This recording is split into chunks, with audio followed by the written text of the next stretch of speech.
And welcome, ladies and gentlemen, back to the Valley of the Judged. I am your one and only gaming monk, better known as Mildra, and with me is my good brother here in the temple, the man behind the Adventures of the Monk and the Monarch, as well as his tribunal, good brother Monarch. Look forward to me talking about Final Fantasy VIII within the next couple days. Hard mode, you have to do it without using the word emo. Oh, the episode's already recorded. I just need to finish editing. And I never did. Ah. Very easy, actually. As I would have said harder mode, you have to do it without referencing Spoonie, but nobody references him these days. I mean, I didn't even reference Spoonie in it. I could have. There were opportunities. It felt too easy to do that. Yeah, there was a period of time where everybody was referencing that long-ass review series that he did on it, and it was like, do you have any thoughts of your own? But we're not here to talk about that. We're here to talk about the fascinating world of TG once again. Now, TG is, as I've mentioned before, is a very interesting beast when it comes to developing games, because you end up seeing the games homebrew games being developed in real time through various threads. Some of them have thankfully been archived through This Is No True Ending. Unfortunately, not all of them. There's not as many shit getting done moments as there used to be, but they can still happen. And the subject matter for today is one case where it's mostly feature complete, and that is VeloCITY, which, if you look in the description, I have put up a link to 1D6chan, the reincarnation of 1D4chan, because the original 1D4chan went belly up. The guy who was maintaining it was hard to find. The mirror went belly up as well, but it has been revived in the form of 1D6chan. Now, VeloCITY was a homebrew system that was intended to take inspiration from Jet Set Radio and Air Gear, and is essentially doing an island metropolis called VeloCITY. But it's not focused on just skateboarding. You have skateboarding, you have parkour, you have roller skates, of course. And even biking, if you want to go that route. I mean, I've seen people do crazy stuff with BMX bikes. I did, but I nearly wrecked on one time, and that was BMX biking done for me. Well, that's because you seem to have a bet with the Grim Reaper.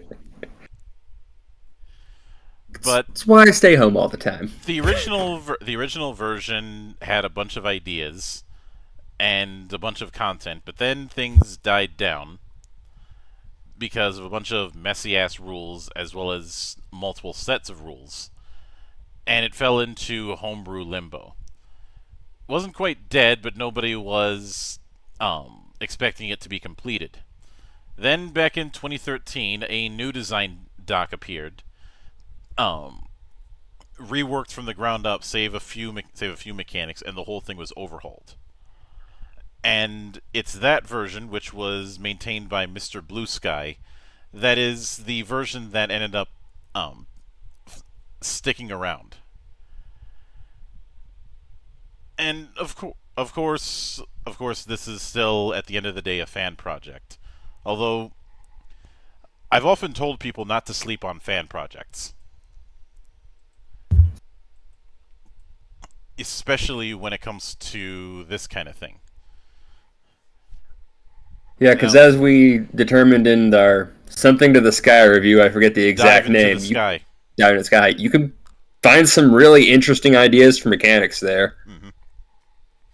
And while Dive into the Sky didn't quite hit the mark for us, VeloCITY is far more advanced in terms of how far along it was.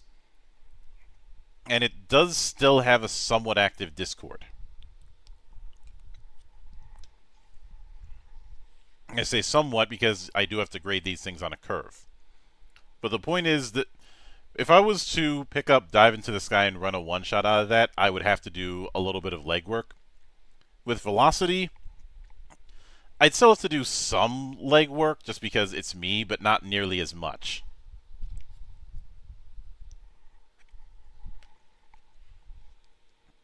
You know, it's the difference between you're modding to make the experience more into your style and you're modding to fix the problems.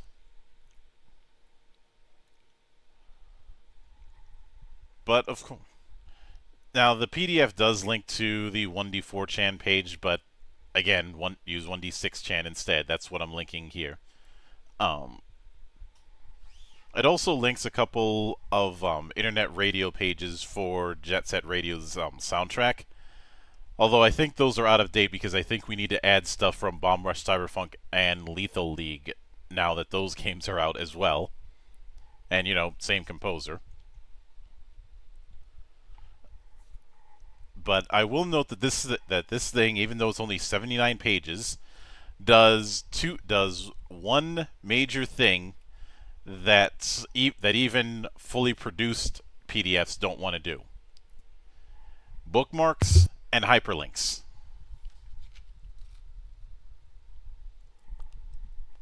Yeah, just some guy from a 4chan board can do it. I think the professionals can, I don't know, maybe start looking into it a little bit. Yeah. Little research and development money go into this shit. Yeah. This is the reason why whenever there isn't bookmarks on a PDF in a game that comes out now, I have to call that out so much. Because VeloCITY at the end of the day, the version that we're going through was a two-man project. The lead developer, Mr. Blue Sky, and on the graphics end of things, Tarask94. They were pretty much the only people involved with this version, aside from a bunch of anons giving tips. But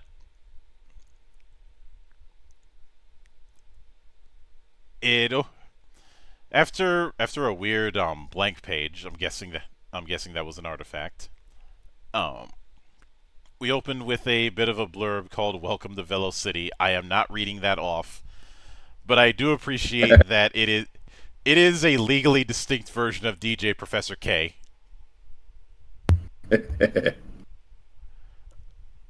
like if you read through this, how can you not read this in his voice? Which is part of the reason I'm not reading it out loud here, because I can't do that voice. But you're hearing it. Point in case, there's a lot of similarities with Jet Set Radio. Now, I only know Jet Set Radio from reputation and what I've seen. It's not a game I've actually played. Mm-hmm. But I know what the deal here is. Yeah. Then it goes into the introduction. I'll let you take that. All right. So, VeloCITY: The Wind in Your Hair is a homebrew tabletop pen and paper game that evokes the color and freedom and wild action of franchises like Jet Set Radio, the game's primary inspiration and air gear. In short, it's all about freedom of movement, oodles of style, colorful characters, and several varieties of sticking it to the man. The primary focus of the game, unlike many others, is not necessarily combat or intrigue, can't speak right now. Although those are still important and key to the experience, but rather it is about movement and action. The emphasis of the game is on human-powered movement and adventures in a primarily urban playground. The core setting of the game is VeloCITY, modern-day metropolis built on an artificial island the size of a county out in the Pacific Ocean, in a bid for entrepreneurs to build the next great cityscape. Became a victim of its own success, growing too big, too fast, and now the city and island are working to expand and make space for those that live there and those still coming to the city. be they corporate suits with agendas in mind and money to make, or daredevils and urban explorers, and, quite frankly, punk kids not about to turn away from an opportunity to call a place their own, or mark their territory, or start their legend. I feel that could have been a shorter sentence. So, what makes VeloCITY so conducive to being a playground is not just the proliferation of urban trailblazers and their ilk, but also that due to the rapid expansion of the city, highways and roads are always busy. People still struggle to communicate, to work, and get to places in cars and trucks, and even public transportation, while reasonable, still follows the same rules. People still try, but those who know better realize that motorized travel is, at best, unreliable. The human-powered movement is what makes the Rudies so adaptable in VeloCITY. No, I think we can probably skip most of the rest of this intro because that pretty much summed it all up. And it's a fairly lengthy intro that is mostly just additional fluff to what we've seen. Yeah.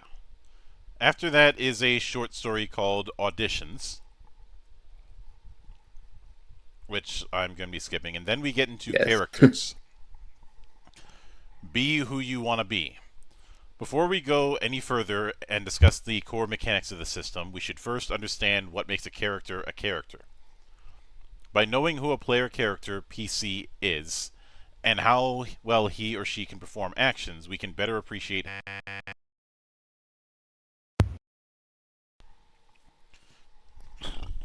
its highly concept. That's got a weird buzz. Are you there? I am. Hang on a minute. Is it doing it again? Yes, it is doing it again. Give me a second. Sorry about that. Discord decided to mess with me again. It happens. But concept is exactly what it sounds like. If you've done any narrativist leaning game, you've seen the concept of, well, concept.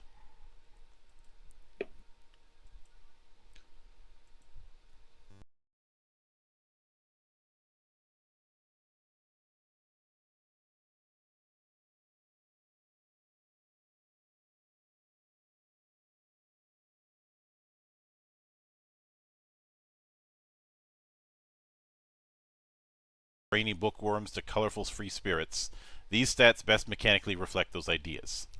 Every core stat is attached to one distinct movement stat, also known as a tied stat or synchronized stat.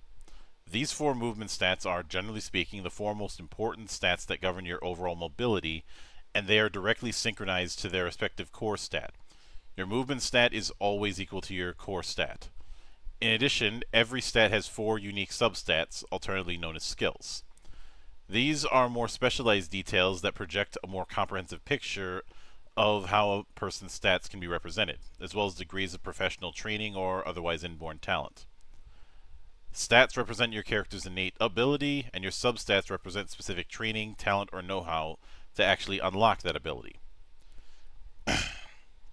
And then the stat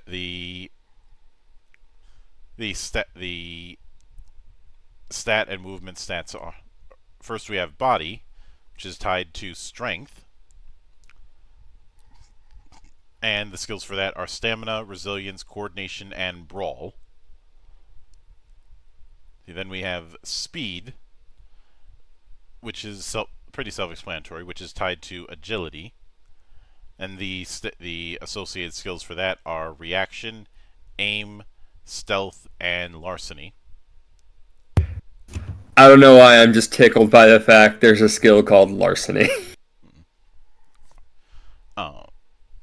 Then we have mind, tied to balance. Balance is essentially your equilibrium and stability,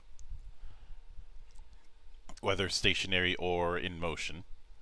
And the skills tied to that are academics, streetwise, acumen, and craft.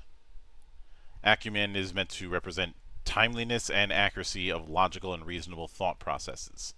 In other words, it stands for how quickly and how accurately a character can piece together details into coherent thoughts, pull apart inconsistencies, and put together a plan of action in short order.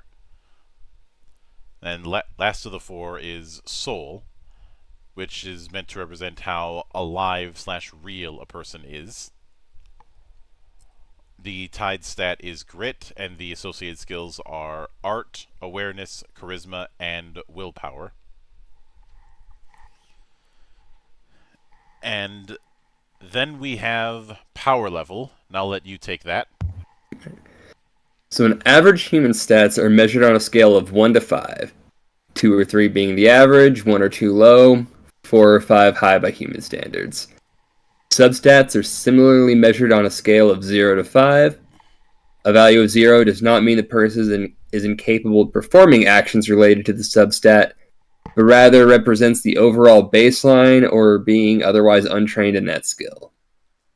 However, it should be noted that stats can go all the way up to 9, maybe beyond. In fact, what level these stats and substats are at is the most direct way to dictate the overall power level of a VeloCITY campaign. A low-tier game, known as realistic, ranges is in a 1 to 5 stat range and still grounded in reality. Extraordinary acts, while doable, are the exception more often than the rule. Some examples would be like Tony Hawk's Pro Skater, well as its knockoffs, and the free-running game Mirror's Edge. Reality helps too. A mid-tier game, measured with stats in the 4 to 7 range, is where things start getting ridiculous. Prime example of a mid-tier game is the Jet Set Radio franchise. And a high-tier game, 7 to 9, is when all the rules are thrown out the window. Kick reality to the curb because things only get crazier from here. With riding up the side of a building, flashy attacks only seen in manga spreads, and fashion the likes of which the world isn't quite ready for, a high-tier game loses all pretense of subtlety and shoots for the moon. The go-to example of a high-tier game is Air Gear, the manga and anime franchise about over-the-top competitive skating. I'm glad it gives some rather specific examples here that you can look to. Yep. Okay. But then the actual character creation. VeloCITY uses a point-buy system when it comes to stat distribution instead of random rolls. At character generation, all 4 core stats start at 1 and are capped at a maximum of 5 points per stat. Movement stats are always equal to its respective core stat, so you don't need to spend points separately to improve them. Having a score of 3 body automatically gives you 3 strength. You have a spread total of 13 points to distribute amongst your stats as you see fit. Then it gives you a few common spreads. Appreciated. The substats follow a similar process. Initially, all 16 substats start with a minimum rating of 0 and, like stats, are capped at a maximum of 5 apiece. You have 25 points to spend among the substats as you see fit. You do not need to buy every single substat. Instead, you only need to mark down the substat you actually put ranks into for easier bookkeeping. Just because you have a 0 in a substat does not mean you are incapable of making tests with it. If you wish to start your game at a higher power level than the default low tier, that's no problem. A mid-tier game will have an 18 stat points, and higher 35 or 35 substat points. A maximum cap of 7 for both. High tier, 23 stat points, 45 substat points, cap 9. We'll get to health and energy. Health measures your character's vitality and endurance. When depleted, bad things may start to happen. It is calculated as your body score multiplied by 20. Energy measures your character's vigor and drive, as well as surges of adrenaline. It can be spent to improve rolls and active bonuses, plus it serves as a secondary health pool should your health be depleted. It is calculated as the sum of your body and soul scores multiplied by 10. Health and energy will be further elaborated on in the core mechanics. And then we get perks. There is more to a character's stat and ideals that make that individual unique or extraordinary. Oftentimes, what separates them are those unmentionables, that extra something, a certain je ne sais quoi, that sets a person apart. It can come from their skill set, past history, or just manifest from their latent talent. In VeloCITY, these are perks. Qualities or feats that further distinguish a character from his or her peers. Most of the time, these are bonuses to stats or rolls, specifically a dice pool bonus, that occur under specific conditions, or as unique abilities that can be triggered for extra boons. The best part about perks is that you get to make your own. You can create your own personal touches, even naming your perks yourselves. Perks are designed to provide extra flavor to the character while offering mechanical bonuses to codify it in an appreciable way. After all, it's one thing to say your character has professional fencing training, but it's another to have it serialized in a perk called En garde, s'il vous plaît!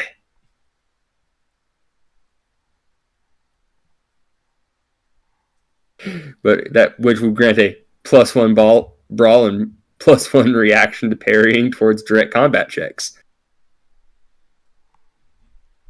Now there are two kinds of perks in VeloCITY. Passive and active. Passive perks are latent bonuses that are always part of your character and can trigger when the situation it applies to is pertinent. These usually reflect a talent or a latent, inherent part of a character that doesn't come up until it's relevant, such as history or skill specialty. They are usually minor in nature. Then you have active perks. They are dynamic bonuses that can be directly triggered by the player to apply a bonus at any time. They can usually be stacked. These are generally surges of effort in a particular manner that lends towards improved performance, and they have a more direct and profound impact on your capabilities. However, these cost energy to trigger each instance. At generation, you start with 3 perks, regardless of power level, in any mix of passive or active as you please. Make sure to denote whether a perk is passive or active. Coordinating with your GM on perk creation is advised, as it's the easiest way to create perks that can be approved ahead of time. It's up to GM discretion whether a perk is overpowered or underpowered, never mind acceptable. A rule of thumb is that perks should neither be expected to come up too regularly, nor should they be formulated in a way that is inherently exploitable, such as making a perk intentionally vague or too broad to be seen as easily invoked, or designed such that a player will intentionally go out of their way to invoke their perk as quickly and repeatedly as possible. Common sense and courtesy rule the day. The following are recommended guidelines for perk generation, along with examples of both passive and active perks. Unless specifically mentioned, assume any bonus listed applies to the dice pool.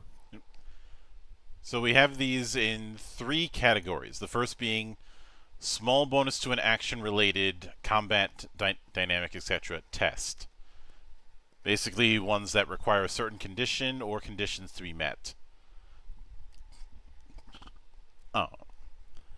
And we have 2 passive examples and 2 active examples. Such as Drift King, which is passive. When skating, boarding, or biking, +1 in the handling test when attempting to take a turn at speed. Or we have on active for 5 energy, Super Mario. When running, +1 to jump checks when clearing notably treacherous gaps, such as between buildings or over canals.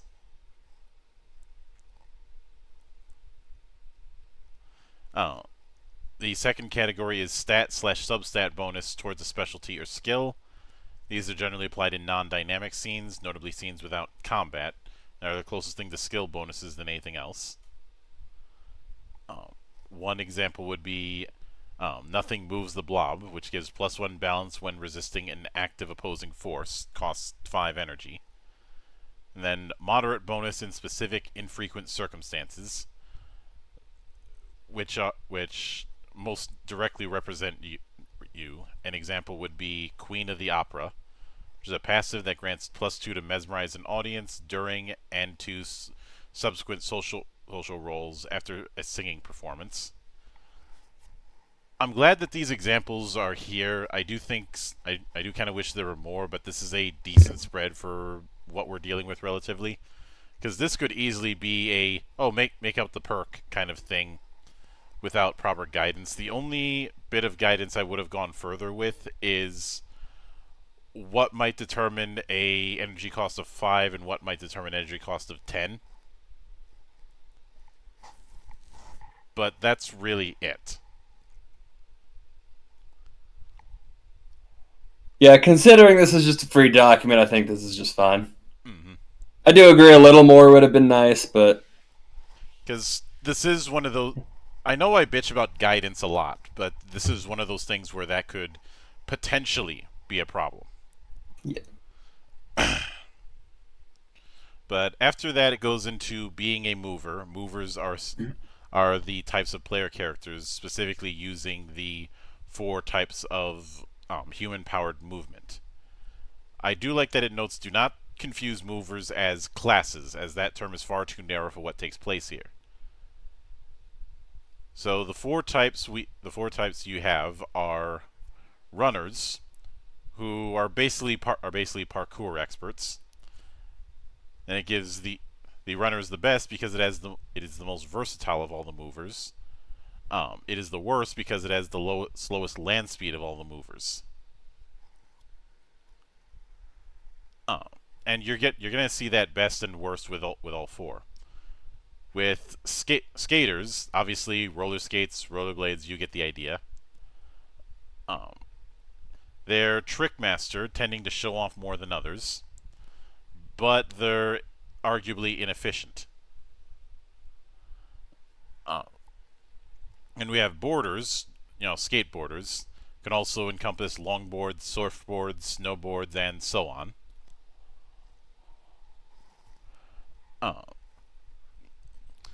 They're considered the most well.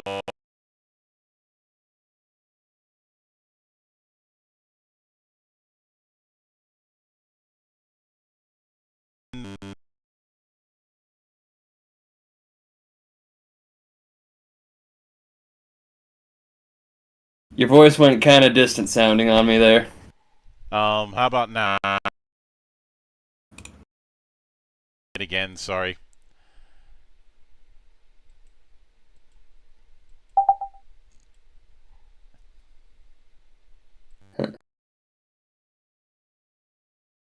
Discord, I saw did a ping spike on me for a second.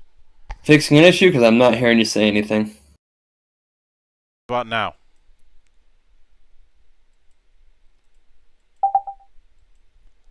Testing, can you hear?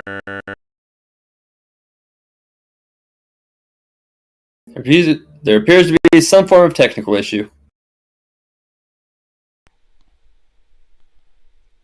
How about now?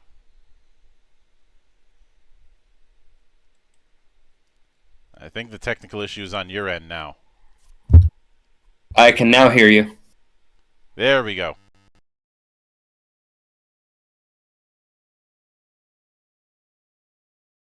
After the four. All right. So where did we leave off? I think we just hit the bikers and borders, or I heard borders last. Yeah. It should be noted before you move to the last mover, your character should be in the beat.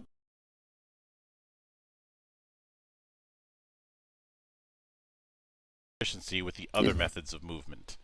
Just because you can run doesn't mean you won't fall off. A skateboard, fall off a skateboard the moment you step on. When you pick your native style, all other styles incur a -2 dice pool proficiency penalty when attempting to perform a intensive test involving said style, such as a biker trying to grind with rollerblades. In the off chance you were to lay claim to 2 styles at once, the other 2 would be at a -3 penalty. You can buy out these penalties over time if you want to expand your boundaries. The character progression section of core mechanics will go into more detail on this.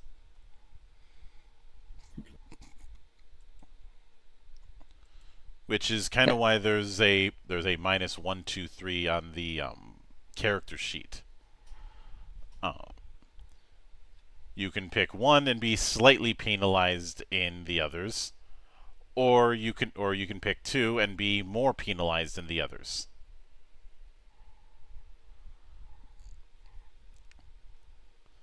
But then we have starting equipment and final touches. I will let you take that. So the last step to character generation before setting off into the wild blue yonder is handling starting gear and equipment. Fortunately, it's the most straightforward of all the steps. The first step is deciding what type of mover you want to be out of the gate, whether you're a runner, skater, boarder, or biker. Whatever the case, VeloCITY gives you a freebie and provides you out of the gate with a free baseline set of roller skates or blades, skateboard, or BMX bicycle. No questions asked. It's very plain and nondescript with no decals or colors, though, and provides nothing beyond the situational modifiers a mover's rig would provide you with anyway, which will be elaborated on in the items, equipment, and money section. Having a set of wheels alone isn't enough. In addition, every character gets to go on a pre-existential shopping spree. The budget of $350 you can immediately spend before the end of character generation to further outfit your character and stock their inventory. Protective gear, cans or spray cans, food, Gibson guitar, anything goes. Assume current real-world prices. Buying it means you own it, not necessarily that you need to actually carry it all the time. For the sake of formality, unless explicitly specified, assume every character has a working, capable smartphone. Whatever you don't spend, your character automatically pockets as spare cash before the game begins. You can outfit your character to the nines, but don't forget to save enough money for a burger when the game starts. Every player can determine their character's initial style without having to actually purchase clothes. Whether baggy cargo pants or an elegant frilly skirt, each player should narrate their stylistic choice to paint a clear picture of what they look like as the game begins. Each character at least has a couple spare changes of clothes in a similar style. As the game wears on, they can use their money to purchase new clothes, which might have situational modifiers and affect your overall style. You are what you wear. By this point, your character is effectively done and ready to adventure in the world of VeloCITY. Last-minute touches should be added to the character to paint a more complete picture, such as their name, whether their real name, street name, or both, age, height, etc. Once everything is placed and approved, you're ready to begin. Then it gives us a sample character. And when it comes to the starting equipment thing, I'd have hoped we had more than one sample character, but oh god damn it, not again. Hang on. When it came to the starting equipment thing, I get what they're trying to do with the money amount, but honestly, given the emphasis on style with this, using a granular currency is probably the one thing I would have tried to avoid, because it doesn't really fit. It would be like it's like having 5 foot rope or managing torches in Exalted.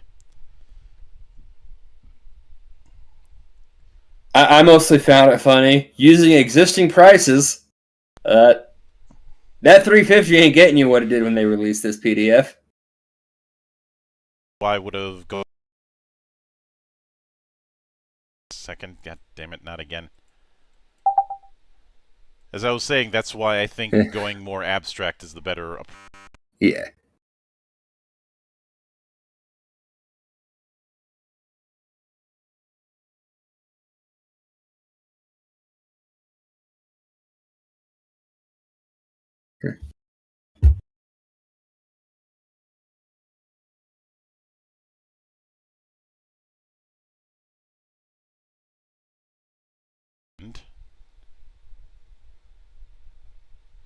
And then we get to the core mechanics. Do what you want to do. Now it's time to get into the real meat of the system. This chapter will show you everything you need to jump into action, from the dice system and related mechanics to handling modifiers, movement, items, and combat. Once you figure things out, the system is rather straightforward and moves fast. An important trait to have in a game about, well, moving fast. And we have the core dice mechanic. VeloCITY uses a dice pool system as opposed to rolling 1 or 2 dice to determine overall success. When rolling any sort of test, roll XD10, where X is the size of the die pool determined from stats and substats. Most of the time, X is calculated as the most pertinent tied stat or substat to the task at hand, adding or subtracting any circumstantial modifiers, as well as adding 1 extra talent die if the attached core stat is greater than or equal to the substat in question. Other tests may ask for a different dice pool, such as the core stat itself with modifiers, or some unique test. To clarify, movement stats are treated the same as substats in tests. Roll the pool of d10s and note the numbers that come up. The number that comes up on any given die is the ones digit of the final result. The number of the dice in the pool that match that number is the tens digit. Combined, this is one of the final results of that dice roll. There will most likely be multiple results in a given dice roll, so make sure to note each individual result. Generally, it is assumed you'll be using the highest value rolled on the test. And they give an example roll of somebody rolling 6d10 and rolling an 8, 3, 4, 1, 8, and 4.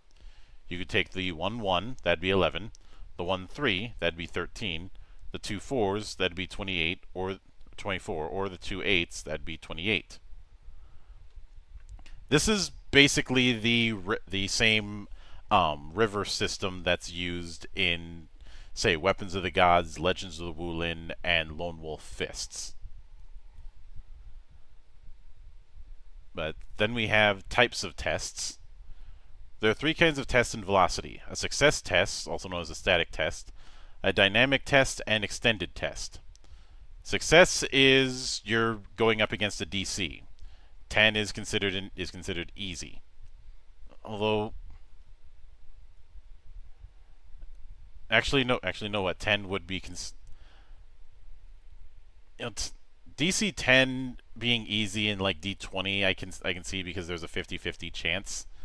D10 being easy in this, you may as well not roll dice, because that is an auto win. Like, you can't roll less than... I don't know if you can really do less than 11, can you? No. if you got a bunch of different die that didn't match, and one of them was a 1, it's an 11.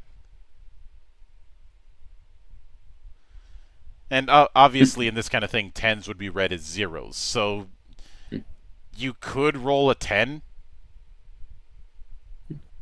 That's literally the lowest you could roll. So I get what they're doing here with this. DC 10 is usually easy in a lot of D20 based games. I just don't think it fits for this system. 15 being average. Honestly, I think 15 should be considered easy. If you look at a DC of 15, in something like a D20 based game, that you even at these,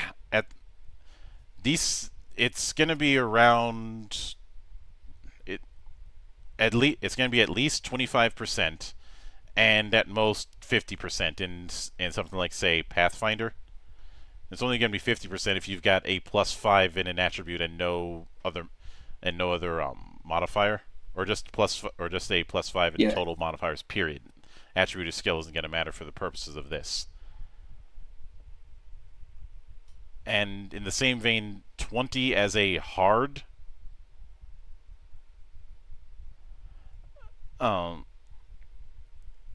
I feel like the DC... I get the intent with the DCs, but I feel like they should be bumped up. 20 being hard in a D20 based game, that makes sense. In this, yeah, not so much.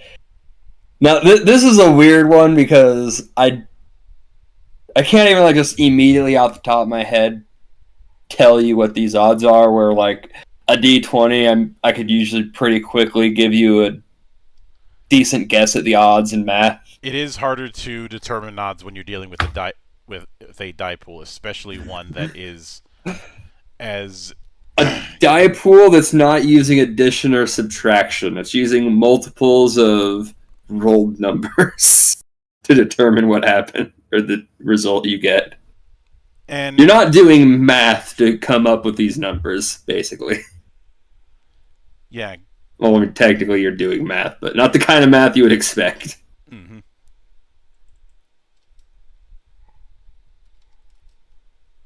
But I do suspect that the DCs given are probably in need of adjustment. I'll say. Yeah. Um, Now to contrast that with other games that use this system, um, it's okay. That's not the section I was looking for. I'm gonna bring up my copy of Weapons of the Gods.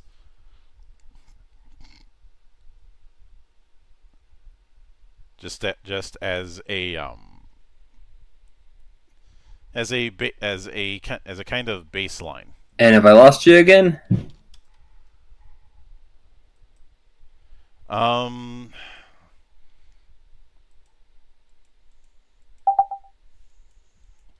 Looks like. Okay, I hear you now.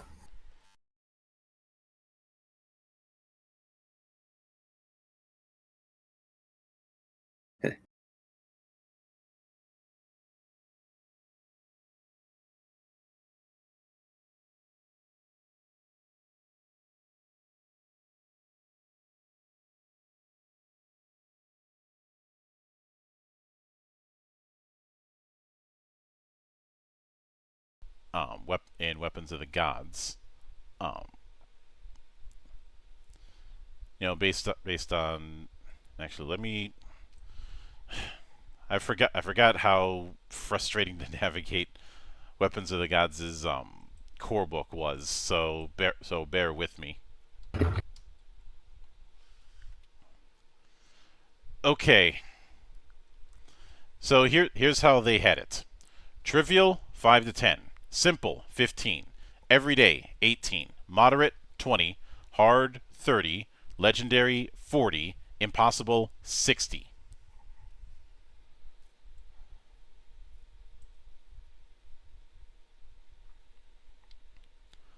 Which isn't isn't too isn't too far off. Um and then there was Legends of the Wulin, which is essentially the successor. The way they had it was trivial 10, moderate 20, hard 30, memorable 40, fantastic 60, legendary 80, impossible 100.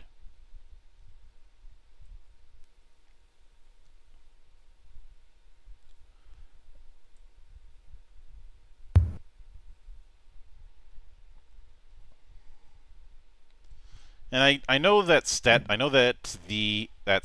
tests are meant to be against static obstacles, or as opposed to something that's going to hinder you, as it says in the text. But I feel like using the D20 range of difficulty is a little bit low for this system.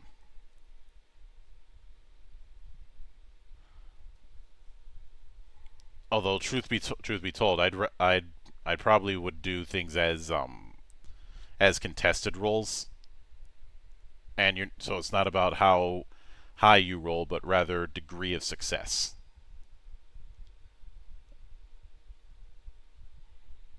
But that's just me. But then we get to dynamic tests, which is basically a contested roll. Then we have extended, which is well, it's an extended check. Uh, the idea the idea being is that in order to pass, you need a certain number of successes over time. Uh, then we have degrees of success. A degree of success is every 5 points above the threshold. Which, okay, fine. Two of the river system examples I used use that same setup.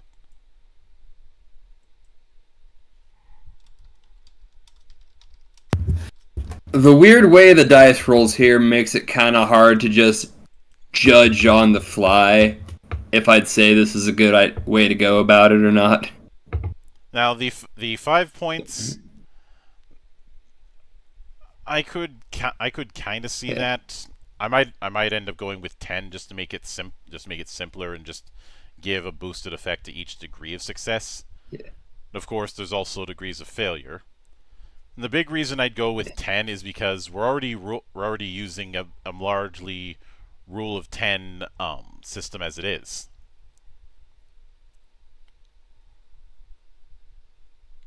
But then we have momentum and style, and I'll let you take that. Momentum and style are two key subsystems in VeloCITY tied to the dice mechanics. These help maintain the speed of the game as well as offer more options towards success. Momentum.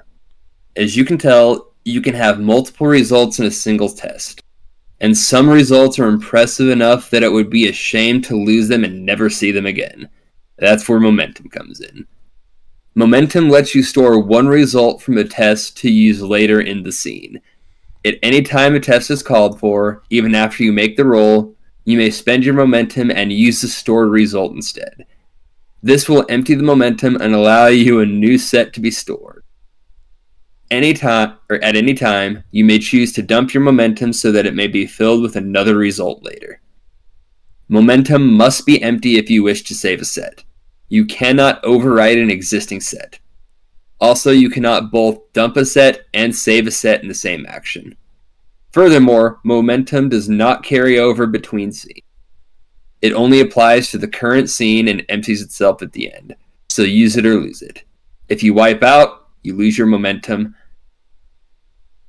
I really like this. This is essentially just from pure flavor.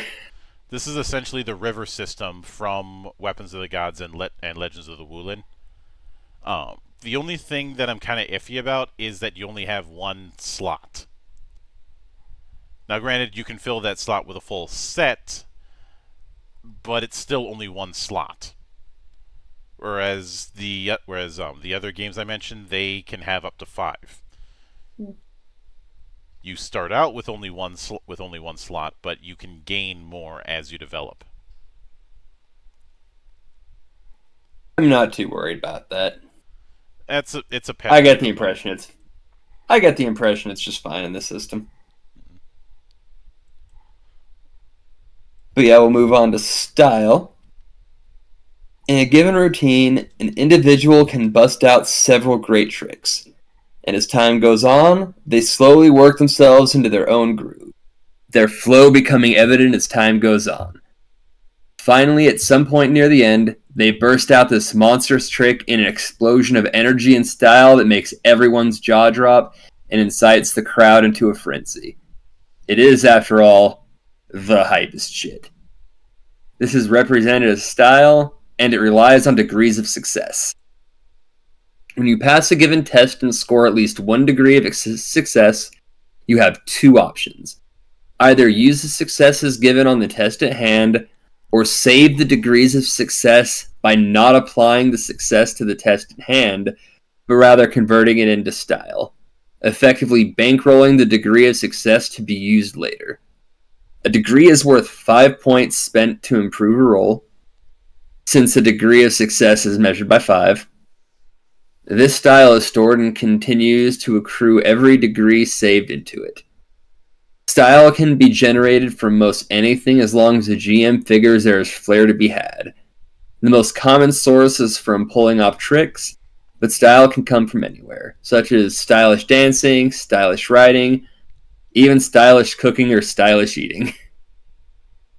When you're satisfied with the amount of style you have and want to put it to use, activate your style on any given test, and you'll use your pent-up style all at once, adding all the saved degrees of success to the test roll. At that point, your style is empty, and you can start to refill it again. There are a few conditions when it comes to style. For one, there is a maximum cap on how much style you can hold at one time. Specifically, soul times 2 degrees worth. If you have 4 soul, you can have a maximum of 8 degrees of success in your style. Like momentum, style only lasts for the current scene and runs out at the end of it, so don't let it go to waste. If you wipe out, all your style is lost and you'll have to start over. You cannot only use some of your style when you choose to use it, since style is considered to be a crescendo of flair that builds over time and explodes in a single shining moment of brilliance. If you pop your style, you must use all of your style. Furthermore, when it comes to competition, you're not the only one competing for the spotlight. Your rivals can force you to compete for style or outright steal your style. If you both perform an action at the same time, treat the contest as a dynamic test, with the winner taking all of the degrees of success for his own style, assuming he doesn't just use the degrees on the current test.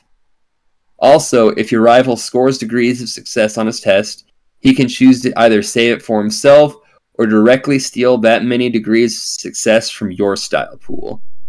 Fortunately, turnabout is fair play, as you can also steal your rival's style in the same manner.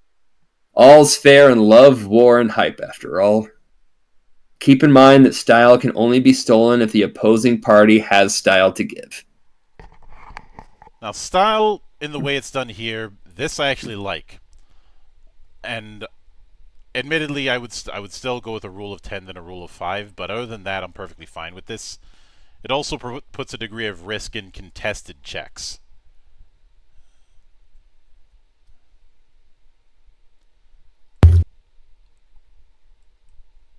I think both systems, regardless, they really add to the flair of just what this system's trying to be.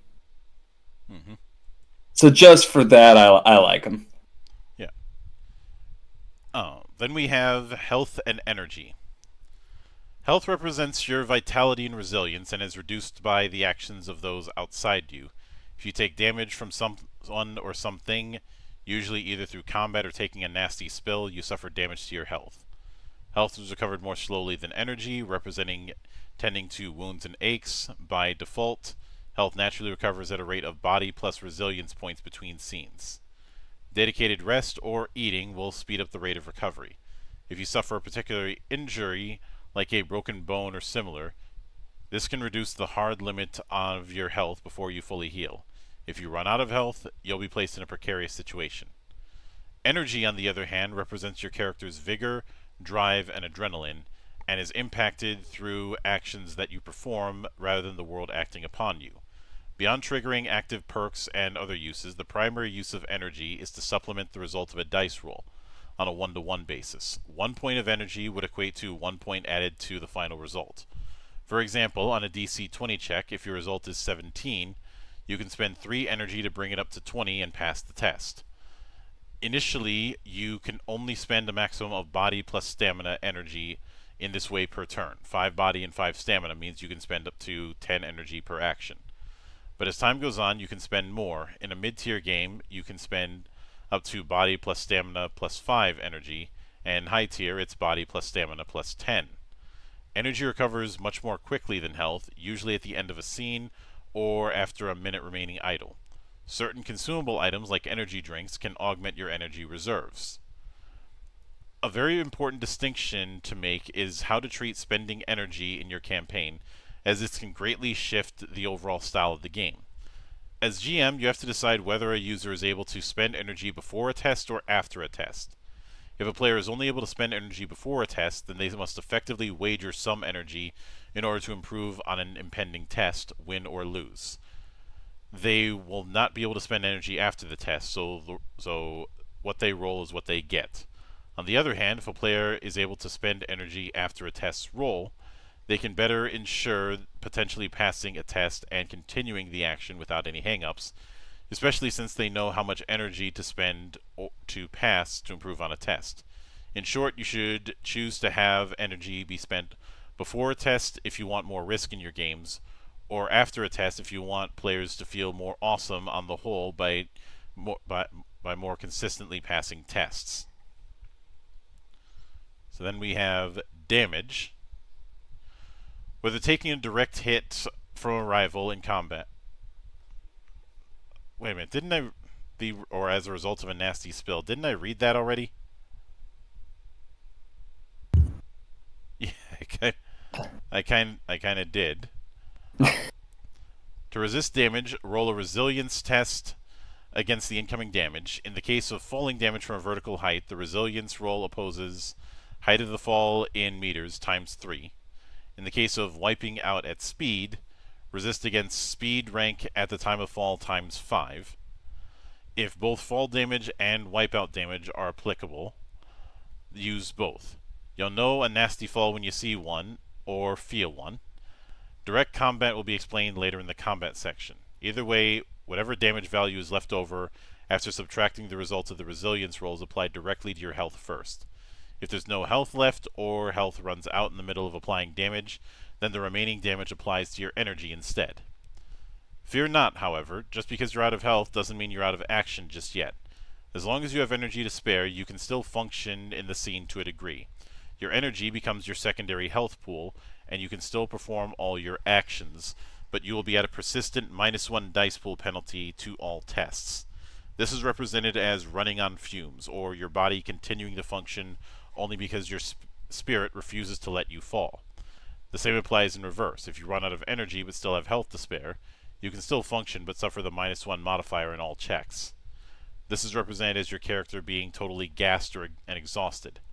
If you run out of health and energy, only then is your character out for the rest of the scene, having either passed out from exhaustion, fallen unconscious, or otherwise been incapacitated for the remainder of the scene. Then complications. This is basically the equivalent of massive damage. If you suffer at least half your health's worth of damage in a single hit, then bad things happen, which are complications.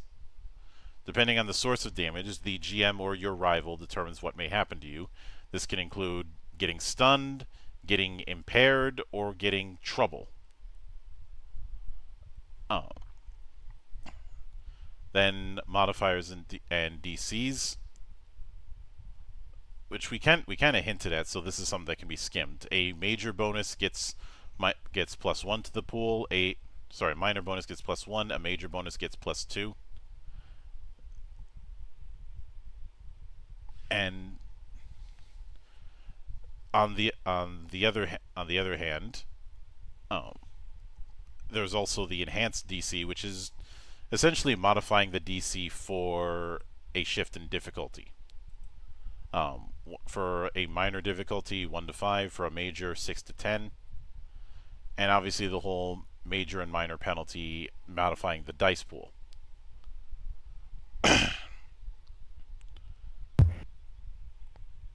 Afterwards, we basically just get a short list of example DCs. Mm-hmm.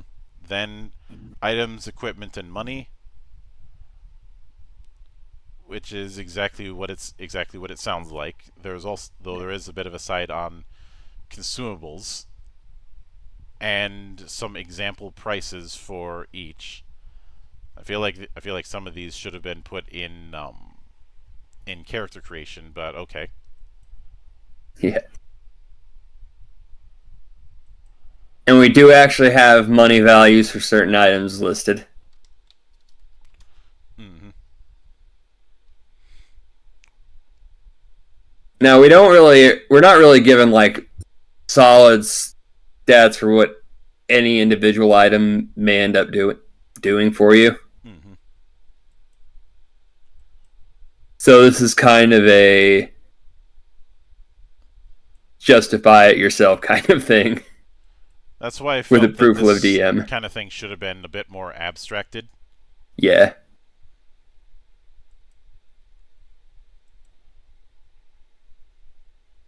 That definitely would have been appreciated. Now that I'm seeing how the equipment set system is actually set up.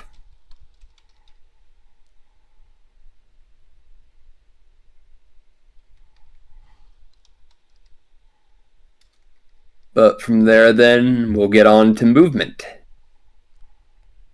Getting around in VeloCITY is designed to be fluid and freeform. There are countless ways to get from point A to B, and there's plenty to look at along the way. How do you get where you want to go is up to you. It goes without saying that it helps to know what's around you and what you have to work with. Particular scene or piece of scene can occur in a geographical section, sometimes called zones or something similar.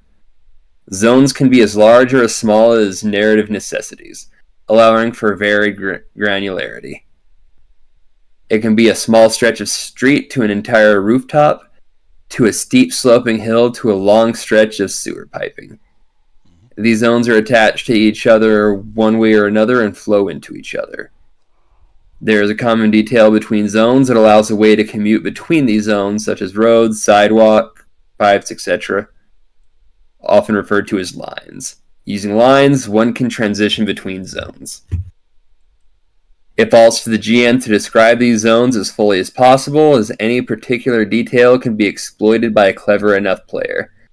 Apart from sounds and lights, the descriptions should go over notable set pieces like a storefront of a trendy women's fashion store, or the statue of a fateful dog in the center of a pavilion.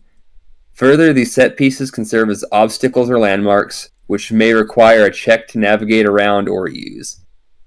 A bustling street-side grocer's market with numerous stalls is a common hallmark in chase scenes. They can be navigated around, vaulted over or through, or just plain knocked to the side while barreling past.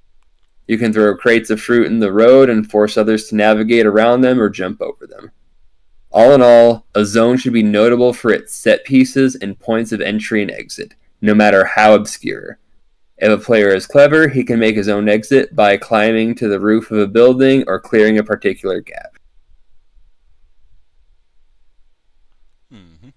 This is one of those times I might have liked an example for a scene and how they might suggest describing a zone, but then we get to speed. Rather than keep track of hard numbers like miles per hour or general score, acceleration, handling, and so on, VeloCITY handles things relatively.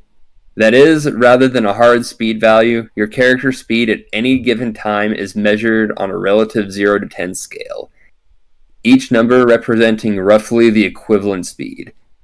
There is variance therein of what can qualify as a particular speed rank, but these are the suggested guidelines. Mm-hmm. Making speed applicable to the overall game mechanics is optional, but straightforward. For any particular action you perform, there is an optimal speed at which the action can be performed most efficiently while remaining safe. A par speed, for example, taking a sharp 90 degree turn on foot, probably has a par speed of 4. Depending on the test, taking the test at a speed rank above or below the par speed will affect the DC of the test by +5 per rank. Plus or minus 5. Oh, plus or minus 5 per rank, yes. So if taking that turn is par 4, but you're walking along at speed rank 1, it's a negative 15 to the DC to this test to take that turn. Then again, you probably wouldn't be making a test like that at a speed that slow, would you? Then we get a nice chart from 0 to 9. Mm-hmm.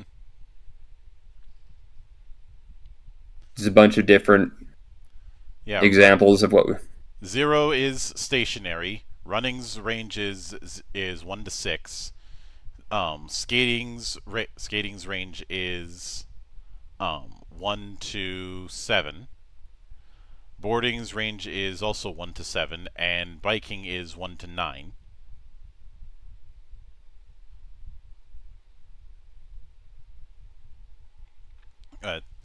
Then we get to dynamic action. Getting to the action itself is very straightforward in VeloCITY. Just go out and do it. Run around with your friends, start busting out tricks, and just get where you want to go. assuming you have a place to go at all. You'll usually have to make checks to get around, all of which are previously elaborated on. But in a scene without any pressure, you have all the time in the world to work on your tricks and moving. The system is meant to ease in and out of action scenes rather seamlessly, as well as accommodate various actions. That said, direct competition or combat is sometimes inevitable, so on top of standard actions you perform in any other action scene, there are a few regulations that outline a dynamic scene. So then we have turns and actions. When time becomes relevant, the pace of a game is measured by turns. A turn, otherwise known as a beat, is the standard on how the game measures the passage of time for the purpose of actions. 3 seconds. There's 3 kinds of actions that can be performed in a turn. Standard action is a significant complex action. A move action is, well, exactly what it sounds like. And a free action is also what it sounds like. A normal turn has one of every action. That is, one standard, one move, and one free. And you have one reaction. And then we get to team tests, which is essentially the group check that you've seen in other games. First, you designate the primary individual in the team effort, who will make the test normally. Other members of the team will make the exact same test at a DC of 15 instead of whatever the DC or opposed value would be. All of the degrees of success, including passing the test, from each helper is totaled together. Passing the test nets the primary actor one die to his die pool for the test. 3 or more total degrees of success afterwards grant 2 instead of 1. Every successive 2 degrees of success add an extra die to the primary actor's pool. So, +1 if you get 1 degree, +2 if you get 3, and then every odd numbered one after that gets an additional 1.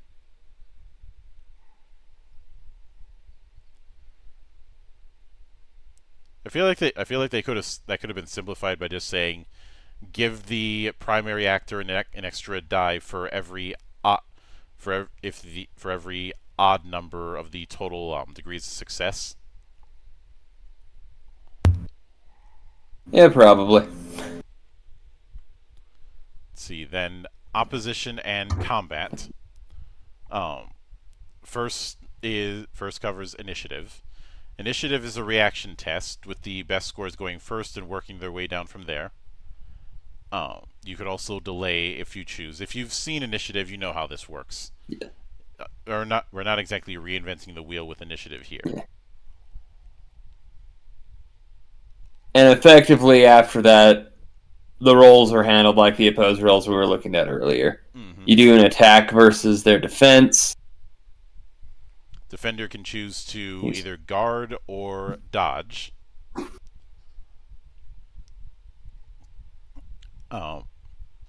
If you choose to guard, you don't roll during the attack test, but you get a guard bonus equal to half your body rounded up while rolling resilience.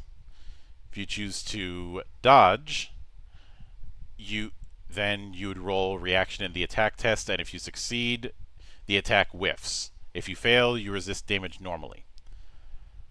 Or you can counter, where you roll your own attack test similar to the aggressor, and the winner gets a first strike, and the loser resists damage as a penalty, though not all attacks can be countered.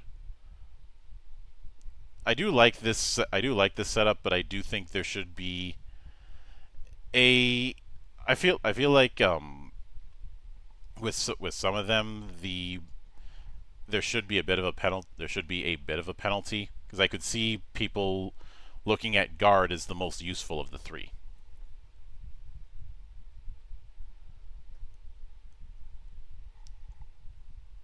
I'll say I think there could be an argument for counter, just because you can just hit them back. But, yeah. Mm-hmm. but it's a fine system for when combat becomes relevant. Like, I don't think you're going to necessarily expect combat every time, No, depending, but it's nice to have it here. yeah. And after getting hit, if you get hit, the defender rolls resilience. After that, they take the difference. If a grapple is chosen instead, you resolve the attack as normal, but replace the damage test with a grapple test, which is grit versus grit. If the defender wins, the grapple is resisted, or outright reversed at 3 degrees of success or more. If the attacker wins, the attacker is grappled. Ranged grapple tests can be made with whips using the same test.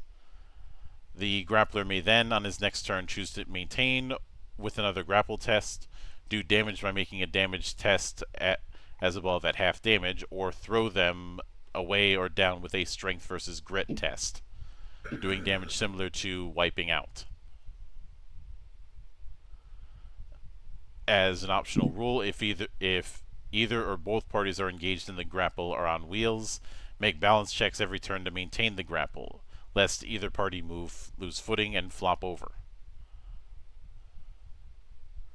See, and then we have weapons, with each of which has a flat damage approach.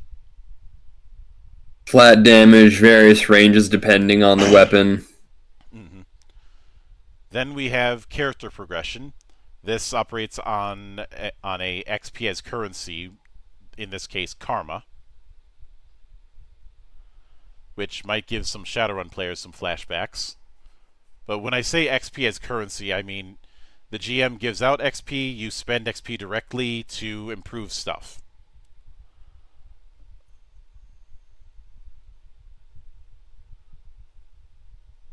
There is the time factor, but truth be told, I don't see a whole lot of people factoring that in when it comes to experience. There's just a general assumption that that was handled off screen.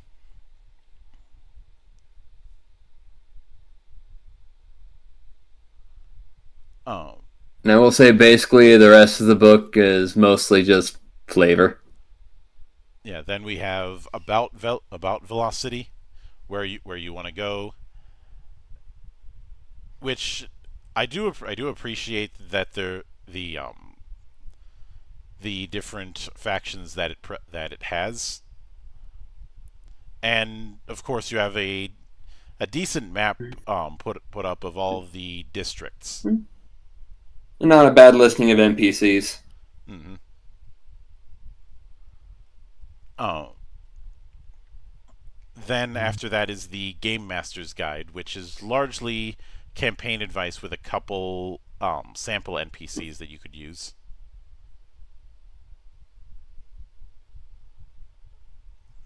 As well as some building blocks for scenes, and that's more or less it.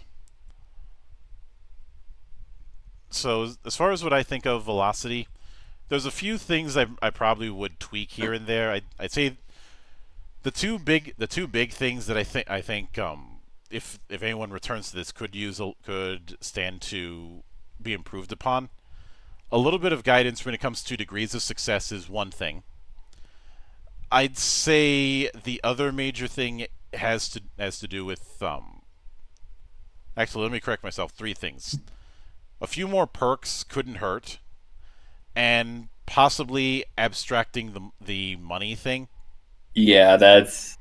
I do not like their equipment system. Like, I understand. It's one of those. This is one of those equipment systems that's more an artifact of traditional thinking when it comes to role-playing games. You know, like if you build a character in Pathfinder, the part of character creation regarding equipment is going to be, okay, you've got X amount of GP, spend it to equip yourself. But It doesn't really work here. Not when this is trying to simulate something a little bit more over the top, even at a low tier campaign. So, I said a similar thing when it came to Soulbound by Andy Licht, who's good, who's good people. I had said that the granular equipment system that it has doesn't fit the kind of fantasy that it seems to be going for. Because it had an equipment system that felt like something I would see in Riddle of Steel, in terms of managing each part, or like Song of Swords, which that sort of management works in those games because those are meant to be grounded.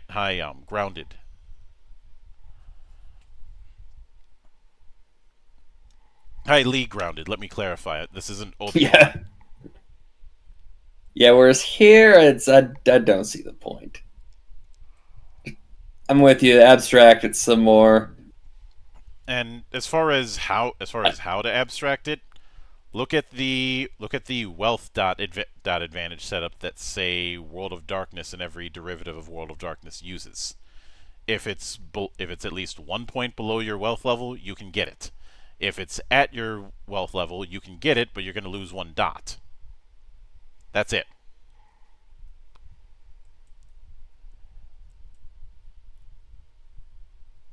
Because Simple enough. I just don't see this as the kind of game that, given the emphasis on movement, style, and all that, that's where I'm at. If I were to be a bit nitpicky, maybe giving a bit more distinction mechanically between the 4 types of movement.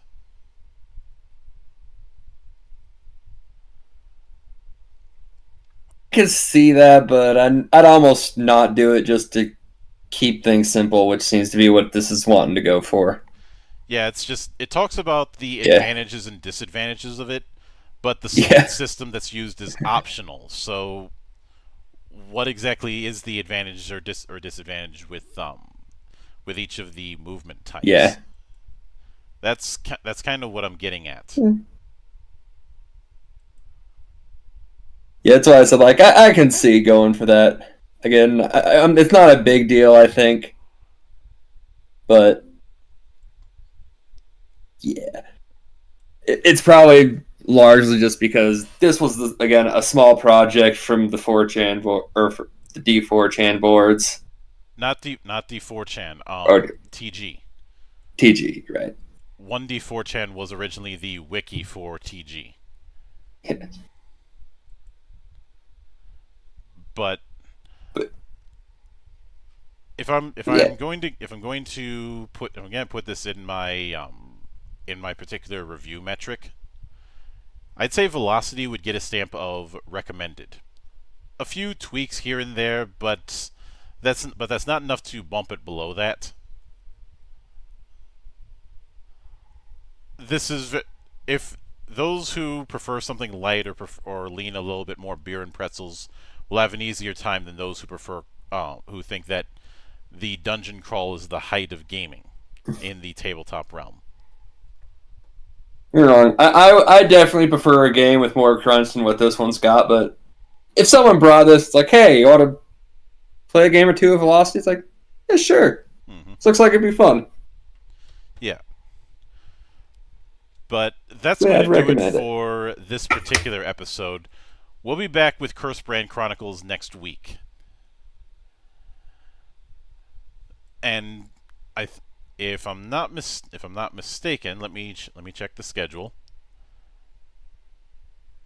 So yeah, next time we're going to be delving into the skills part of Curse Brand Chronicles, which that should be interesting. But Yeah. But until then, on behalf of the good brothers present and not present, my name is Mildra. I am your gaming monk. Stay fucking frosty, everybody.